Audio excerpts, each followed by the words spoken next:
तो अब देखते हैं डिफरेंट डिफरेंट इंटीग्रल्स के इंटीग्रेशंस कैसे करें। रूल वही रहेगा जिसको मैं रूल ऑफ इंटीग्रेशन कहूँगा। क्या?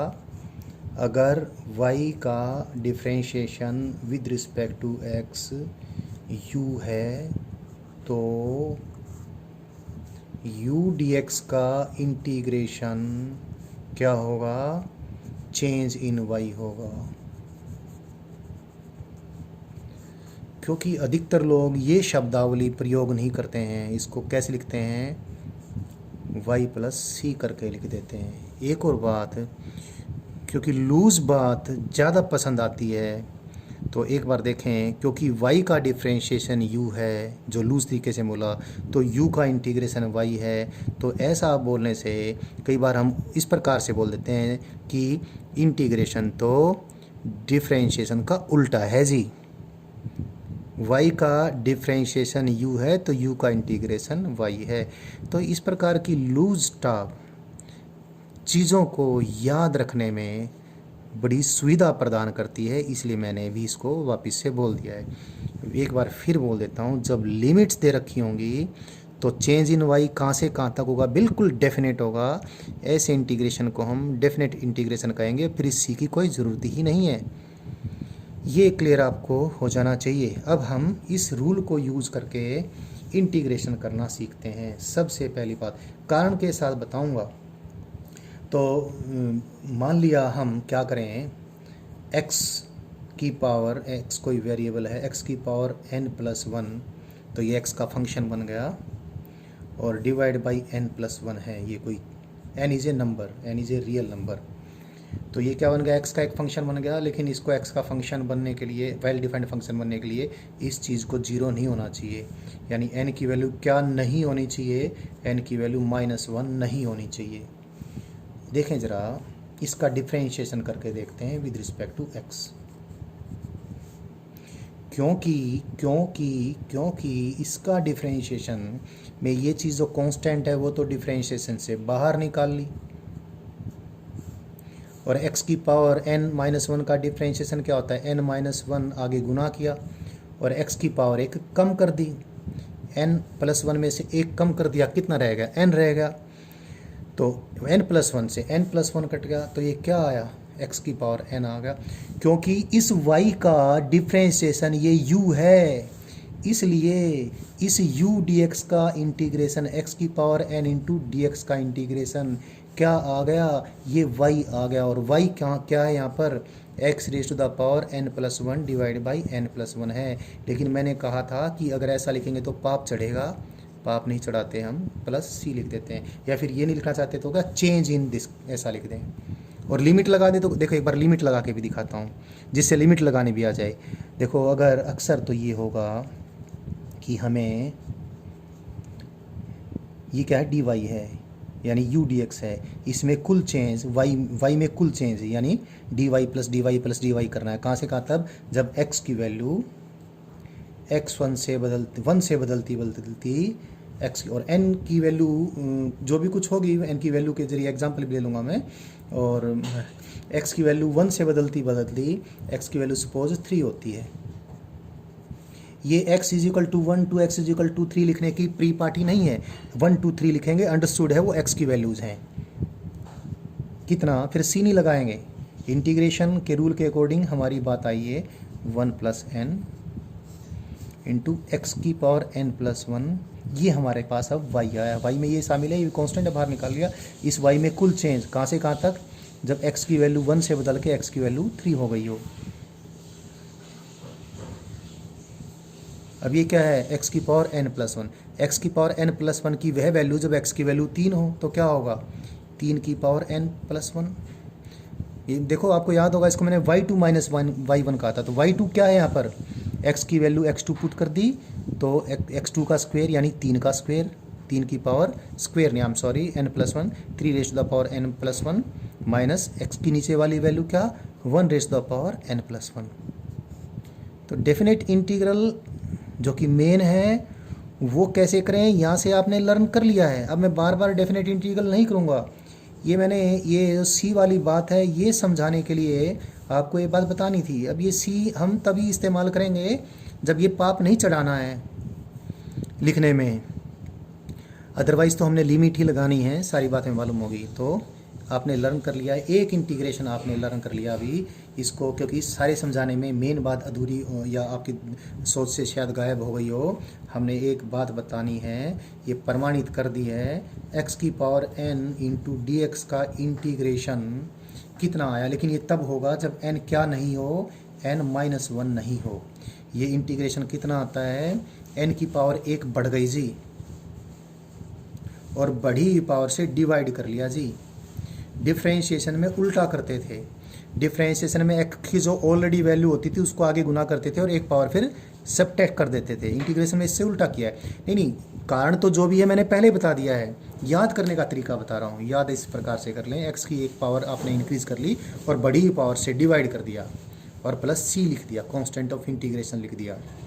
लेकिन ये सिर्फ तब होगा जब n की वैल्यू क्या नहीं हो, -1 नहीं हो। एग्जाम्पल ले लेते हैं, सपोज आपने dx divide by square root x को इंटीग्रेट करना है।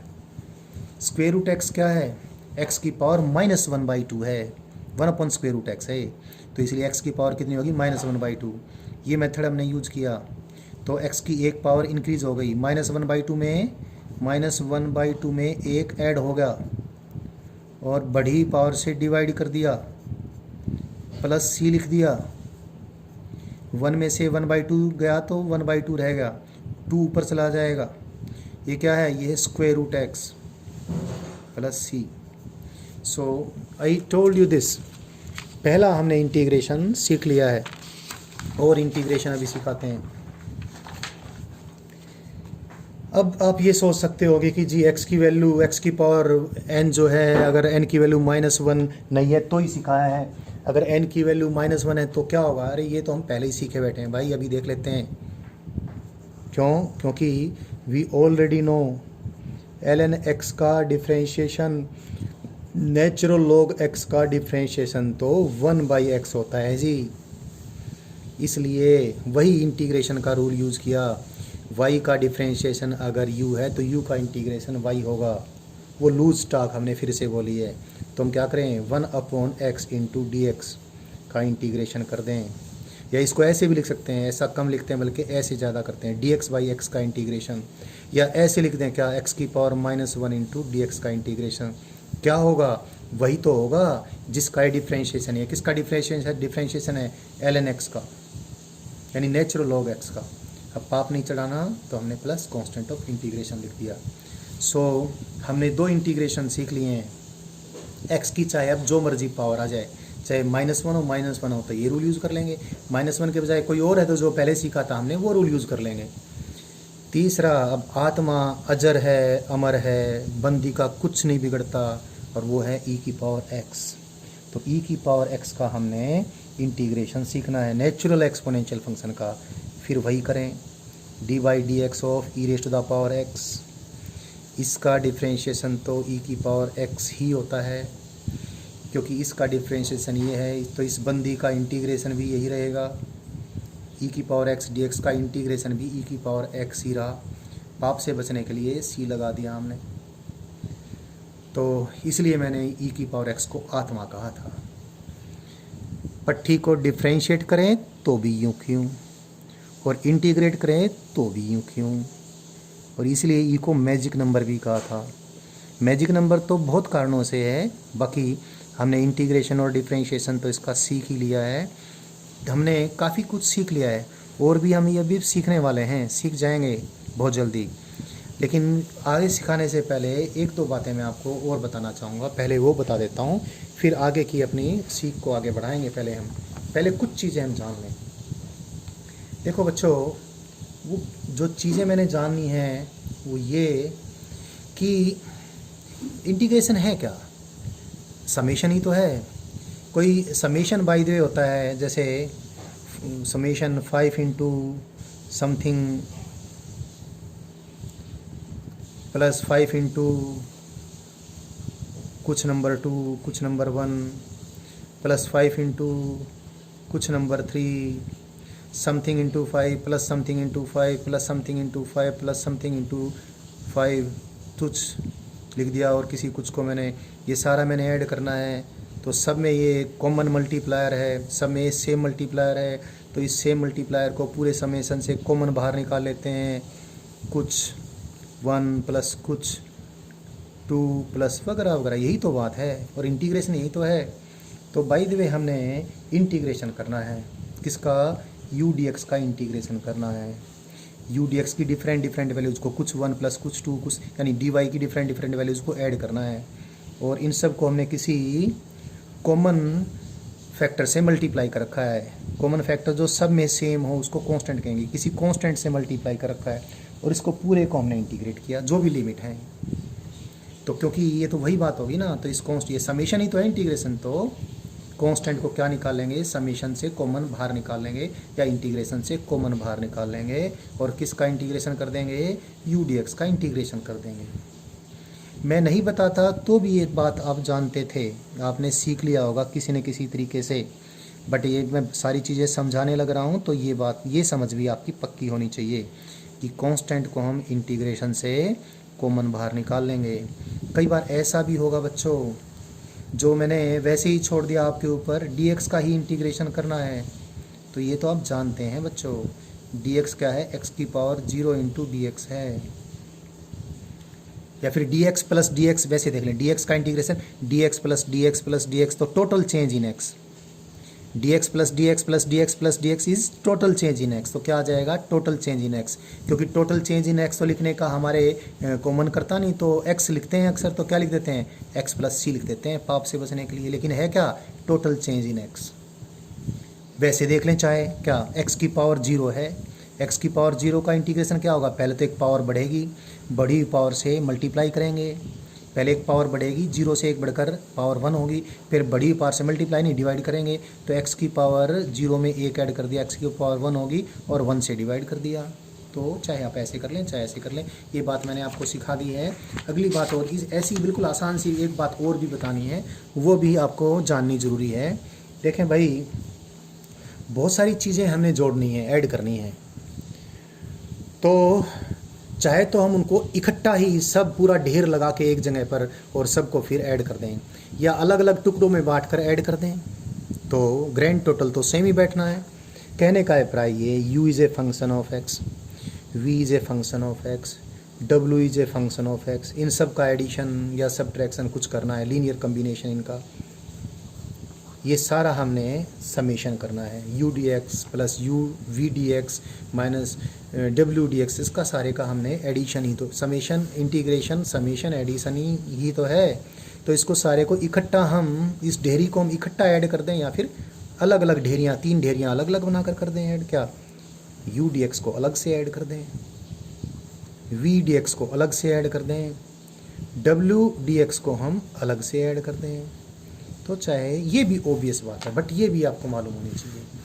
तो ये चीज़ बतानी इसलिए ज़रूरी नहीं 3 हो, 20 भी हो सकते हैं, ऐसे 30 भी हो सकते हैं, 50 भी हो सकते हैं, आपने सीख लिया। ये बात पक्की करवाने के लिए मैं एक एग्जांपल ले रहा हूँ, जिसमें फिर मैं वो चीज़ चेक नहीं कर रहा कि किन लिमिट्स के कहाँ से कहाँ तक कोई चीज़ डिफरेंशिएबल है, कोई इंटीग्रेशन तभी पॉसिबल है, यू डी एक्स का इंटीग्रेशन तभी पॉसिबल है जब पहले से यू किसी चीज़ का डिफरेंशिएशन हो। तो ये चीज़ें बाद में आप लर्न कर लेंगे, फ़िलहाल मेरी सारी चीज़ें जो मैं सिखा रहा हूँ उससे आपका काम चलने वाला है, सारी चीज़ें आपको समझ में आ जाएगी। बाकी आप मैथमेटिक्स की क्लासेज में सारी चीज़ें और अच्छे से लर्न करेंगे। तो ये जो मैंने बताया है, एक छोटा सा एग्जांपल ले लेता हूँ। सपोज हमने x raise to the power 5 into 10 minus x raise to the power 4 divide by 4 plus 2 into square root 2 minus x cube 4 into x cube plus 1000 या 10 टू द पावर 5, इस सारे के इकट्ठे का हमने इंटीग्रेशन करना है। तो क्या आ गया, ये आपको इस तरीके से कर लें। पहले 10 into x raise to power 5 का इंटीग्रेशन करें।